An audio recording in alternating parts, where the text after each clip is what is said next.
तो पुण्यात्माओं, ये सारा कुछ आपको समझा करके अब दास आपको यथार्थ आध्यात्मिक ज्ञान सुनाना चाहता है।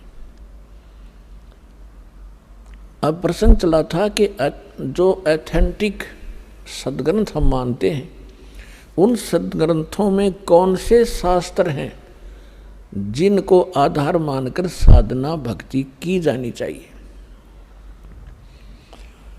उनमें से सबसे पहला जो ग्रंथ है, सद्ग्रंथ है, वो है जो श्रीमद् भगवद गीता अध्याय नंबर 4 के श्लोक नंबर 32 में जिसके विषय में कहा है, गीता ज्ञानदाता कहता है कि अर्जुन, धार्मिक अनुष्ठानों यज्ञों की जानकारी सच्चिदानंद घन ब्रह्म ने अपने मुख कमल से बोली हुई उस वाणी में कही गई है। परमेश्वर स्वयं आता है अपने निज स्थान सतलोक से हमें ज्ञान देने के लिए, और वो एक लीला करता है कवियों की तरह पद्य भाग में, लोकोक्तियों के माध्यम से, दोहों के माध्यम से, शब्दावलियों के माध्यम से वो अपनी जानकारी यथार्थ अध्यात्म मार्ग देता है। उसको तत्व ज्ञान कहते हैं, उसको सच्चिदानंद घन ब्रह्म की वाणी कहते हैं, उसको कबीर वाणी कहते हैं। तो सबसे पहला ग्रंथ है कबीर वाणी। वो तो all in respect, all in one, वो तो सब कुछ है उसके अंदर, तो कोई भी शेष नहीं है। लेकिन उस अनमोल ग्रंथ को समझने के लिए कि उसमें जो लिखा है वो सत्य है और उन सद्ग्रंथों से मेल खाता है जिनको हम आज तक शिरोधार्य मानते रहे, तो कबीर परमेश्वर की कबीर वाणी तो यहाँ बहुत फैली हुई है। और कबीर पंथी जो कबीर साहिब के अनुयायी हैं वो कम नहीं है, लगभग 15-20 करोड़ हैं भारतवर्ष में। लेकिन वो परमात्मा के उस ज्ञान को समझ नहीं पा रहे। जैसे 80-90 करोड़ हिंदू हैं और हिंदू धर्म की जो शुभ पुण्य आत्माएं हैं अपने सद्ग्रंथ यानी चारों वेदों को, पवित्र श्रीमद् भगवद गीता को, पवित्र चारों वेदों को, पवित्र पुराणों को सत्य मानते हैं और सब उस पर आधारित हैं। और दास ने आपके रूबरू कर दिया कि आज तक हिंदू धर्म के अनुयायियों को अपने इन सद्ग्रंथों के बारे में कै खे का पता नहीं। ठीक यही दशा समझो कबीर पंथियों की। उनको उन अपने ही सद्ग्रंथ जिसके वो कबीर सागर, कबीर वाणी, कबीर बीजक के ढोल पीटते हैं, उनमें से शब्द सुनाते हैं, कथाएं सुनाते हैं। पूरे कबीर पंथ ने कै खे का पता नहीं परमेश्वर के बारे में, उस वाणी के बारे में। अपने आत्मा आज किसी को बहकाया नहीं जा सकता। कोई न सोचा रामपाल अपनी डींग मारे है, इब डींग चले को नहीं, इब तो सच्चाई चलेगी और रूबरू की जाएगी, तब आपको विश्वास होगा कि हुई रामपाल।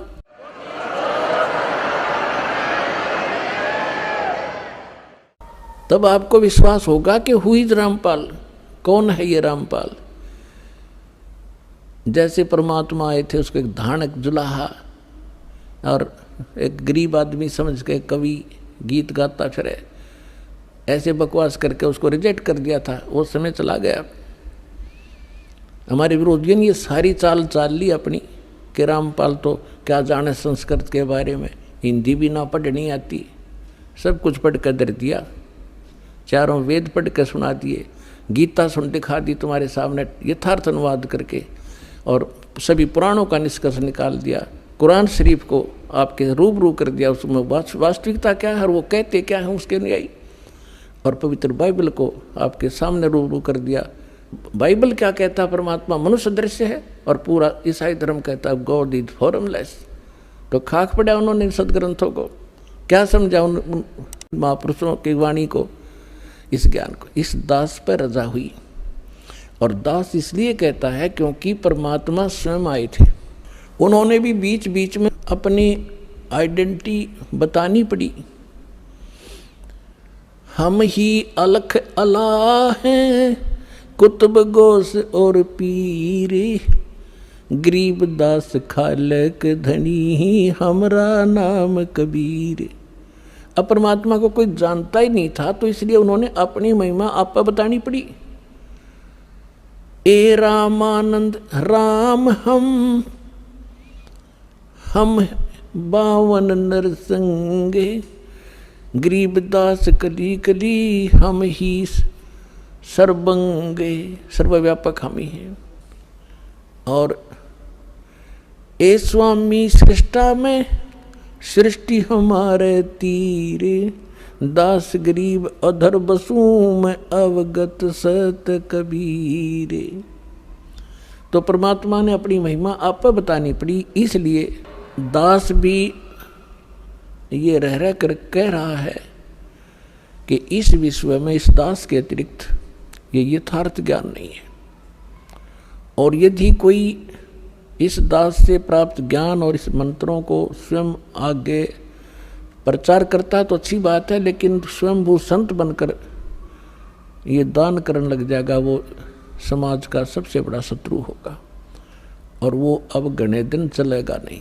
तो दास आपको ये बताना चाहता है कि हमारे जो यथार्थ सद्ग्रंथ हैं, तो परमात्मा का जो कबीर वाणी है, कबीर बीजक है, कबीर सागर है और कबीर शब्दावली हैं, कबीर दोहे हैं परमात्मा के, ये तो एक नंबर का सद्ग्रंथ है। इसमें सभी 18 पुराण, 11 उपनिषद, 6 शास्त्र और श्रीमद् भगवद गीता और साथ में 4 वेद, इस सभी का समावेश है। लेकिन वो लैंग्वेज ऐसी है जो आम व्यक्ति समझ नहीं सका, क्योंकि अभी तक अध्यात्म मार्ग को जानने की चेष्टा उन्हीं लोगों ने की जो संस्कृत जानते थे, और वो व्याकरण को ही महत्व देते रहे। पुण्यात्माओं, परमात्मा ने सारा समाधान कर रखा है। कहते हैं जैसे कुंभ कुम्हार का ऊपर चित्र अनूप, वस्तुता मद है नहीं जैसे जल बिन कूप। कि परमात्मा क्या बताना चाहते हैं कि जैसे एक सुंदर घड़ा हो और उसके ऊपर बहुत अच्छी चित्रकारी कर रखी हो और उसमें जल हो नहीं, उसमें भर रखी हो खड़, और एक सिंपल सा घड़ा हो और उसके अंदर शीतल जल, स्वादिष्ट जल भरा हो, तो परमात्मा ये बताना चाहते हैं हमें कि तुम किसको पसंद करोगे? जिसमें जीवन दाता जल है, चाहे उस घड़े के ऊपर चित्रकारी बेसिक ना हो, सिंपल हो, पर शीतल जल हो और खूब सुंदर बढ़िया पानी भरा हो, तो के चाटे उस चित्रकारी के आले घड़े में जिसमें खड़ भर रखी हो। तो ये संस्कृत और शुद्ध हिंदी बोलने वाले इस जनता को अपने पीछे इसी आधार से लगाए हुए थे कि कबीर क्या जाने ज्ञान को, इसने बोलना भी नहीं आता, इसकी भाषा उठपटांग है। तो आज तक हम वो खड़ खाते रहे उस शुद्ध चित्रकारी घड़े वाली, उन शुद्ध बोलनिया की। अब हमने पता चला कि इसमें अमृत भरा पड़ा है, जो हमारा जीवन दाता जल भरा पड़ा है इसे सिंपल से घड़े में, और आज हम सब तृप्त हो रहे हैं। अब जो खड़ खा रहे वो आज तक रो रहे हैं। तो पुण्यात्माओं,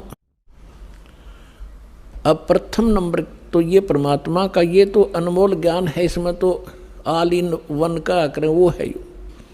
अब हम चारों वेदों पर आधारित हैं, हिंदू धर्म के, विशेषकर हिंदू धर्म के अनुयायी, और श्रीमद् भगवद गीता पर आधारित हैं कि ये ऑथेंटिक शास्त्र हैं, और 18 पुराणों पर।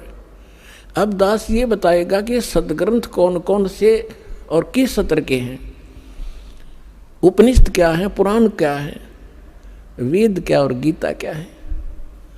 अब जैसे सृष्टि रचना के अंदर आपको बहुत बार सुनाया है, अब भी थोड़ा सा हिंट देंगे। जिस समय हम अपनी गलती के कारण इस काल के साथ आगे, और जब हम वहां से चले, परमात्मा ने एक संकेत किया था कि बच्चों तुम जा रहे हो, लेकिन मैं तुम्हें एक सार नाम बताता हूँ, मूल मंत्र बताता हूँ, इस मूल मंत्र को तुम याद रखना, फिर मैं तुम्हें शीघ्र वहां से छुड़वा लाऊंगा। यदि तुम दुखी हो तो इस मूल मंत्र को, मूल नाम को, मूल ज्ञान को और इस सार नाम को याद रखना। अब हमने कहा जी ठीक है। तब तो हमारा चा चढ़ रहा था ये आने का, बहुत जबरदस्त उमंग उठ रही थी।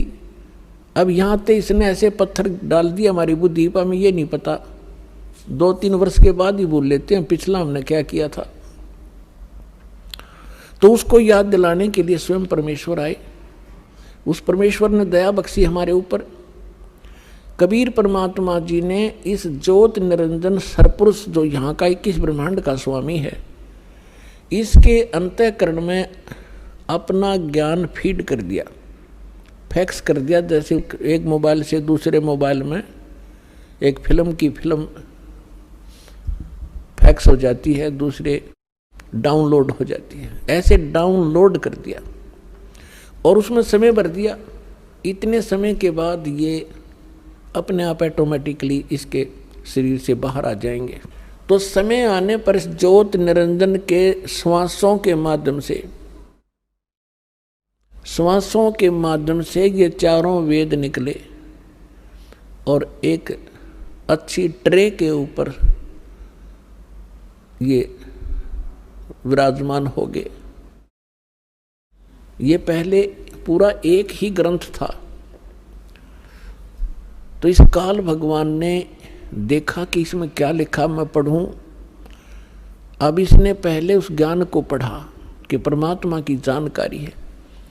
जिसमें परमात्मा की विशेष जानकारी थी वो पोर्शन खत्म कर दिया और भगवान के डर से इसने ये 4 वेद रख लिए, जिसका बाद में इनको 4 वेदों में विभाजित कर दिया गया। और जो मूल ज्ञान था, जो विशेष उसके अंदर डिस्क्रिप्शन था परमात्मा की महिमा का, इसने नष्ट कर दिया, खत्म कर दिया, दबा दिया। उस अक्षति की पूर्ति करने के लिए परमेश्वर को स्वयं आना पड़ता, ये ज्ञान आपको देने के लिए। चारों वेदों का ज्ञान इनकम्प्लीट है, श्रीमद् भगवद गीता का ज्ञान इनकम्प्लीट है और पुराणों का ज्ञान तो इनकम्प्लीट है ही है, क्योंकि वो तो उसका ज्ञान दाता ही अन्य है। तो चारों वेद गॉड गिवन हैं, परमेश्वर कबीर जी के द्वारा दिए गए ग्रंथ हैं। उनमें से भले ही कुछ अंश निकाल दिया गया हो, फिर भी उस परमात्मा की महिमा बहुत सारी है। लेकिन वेदों में वो मंत्र नहीं है जिससे मोक्ष हो सकता है, ना ही श्रीमद् भगवद गीता में। इन वेदों में ज्ञान परमात्मा की महिमा का कलम तोड़ है।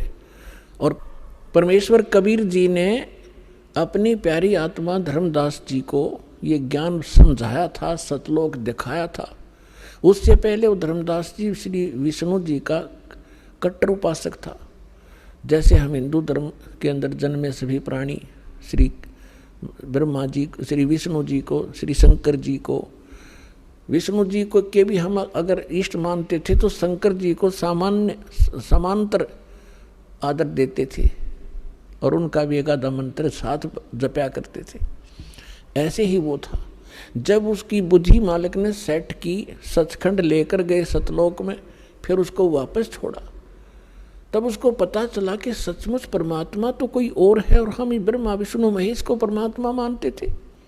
और हमारे धर्मगुरु ये कहा करते कि वेदों में ये तीनों देवता सुप्रीम पावर है, इनकी कोई माता नहीं, कोई पिता नहीं, पुराणों में ऐसा ही है। और गीता का भी रेफरेंस देकर श्री कृष्ण जी को सुप्रीम पावर बताया करते थे। तो धर्मदास जी ने कहा कि हे भगवान, ये तो मैंने आंखों देख, धर्मदास जी ने कहा कि हे भगवान, मैंने तो आंखों देख लिया आपको, आप ही भगवान और कोई भगवान नहीं है, ब्रह्मा विष्णु महेश पावर नहीं, सुप्रीम पावर नहीं है, परमात्मा नहीं है, ये तो अक्षेत्रीय विभागीय अधिकारी हैं। हे परमात्मा, फिर तो ये वेद और कतेब पुराण और ये सब झूठे हैं। परमात्मा ने कहा वेद कतेब झूठे नहीं भाई, झूठे हैं जो इनको समझे नहीं। झूठे तो वो है जो इनको समझ नहीं सके। ये बिल्कुल 1 नंबर का ज्ञान है इनके अंदर। वेद और कतेबों में। और फिर परमेश्वर ने कहा कि वेद मेरा भेद है, मैं ना मिलूं वेदन के माही, और जौन वेद से मैं मिलूं ये वेद जानते नहीं। परमात्मा ने कहा था ये चारों वेद मेरी महिमा का गुणगान करते। कबीर देव कबीर साहब, इसमें सैकड़ों स्थान पर, हजारों स्थानों पर लिखा है। और ब्रह्मा विष्णु महेश भगवान नहीं है, ये शिव पुराण के अंदर लिखा हुआ है। तो ये जिन्होंने इन वेदों और कतेबों को, पुराणों को समझा नहीं, वो लोग नकली थे, झूठे थे, उन्हें ज्ञान नहीं था।